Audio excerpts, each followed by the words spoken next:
Colossians 1:13 and 14 says this: He rescued us from the domain of darkness and transferred us to the kingdom of His beloved Son, in whom we have redemption, the forgiveness of sins. You know, whenever I see this, or see the reference in the Bible to what Jesus did for us, what God did for us then because of what He did, how He saved us, how we have that hope to be in heaven, I'm always in awe of that. It's something that we should never ever take for granted. And unfortunately, in the busyness of life, we get overwhelmed with things. And sometimes we get to going and trying to do things on our own, and we forget what God did for us. That we, in the middle of all our struggles, all the things that are going wrong maybe, health issues, financial issues, whatever it may be, God has saved us. God has a plan for us. We have a bright future. As dark as things are now, our future is bright because it says here that He rescued us from the domain of darkness.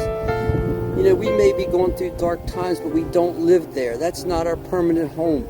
You know, when we get through this life, we'll be in heaven with Jesus and with God.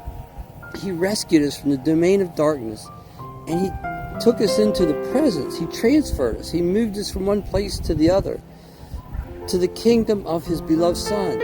That kingdom is heaven. That's where we're going to spend eternity.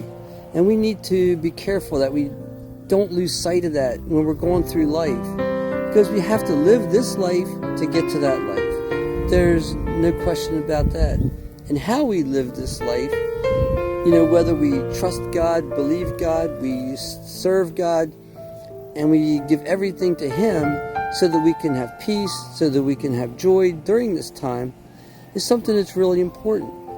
And by remembering each and every day, by thanking God each and every day for what Jesus did for us, thanking God each and every day for saving us from hell, because basically that's what He's saying here. You know, if we stayed in the kingdom of darkness, our life would end up being eternally in hell. We need to thank Him for that. We need to thank Him for every new day, every breath that we take.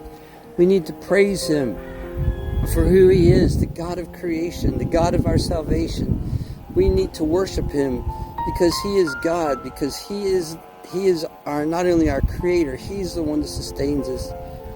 So again, never lose sight of what God has done for us. Live each and every day to the fullest. Know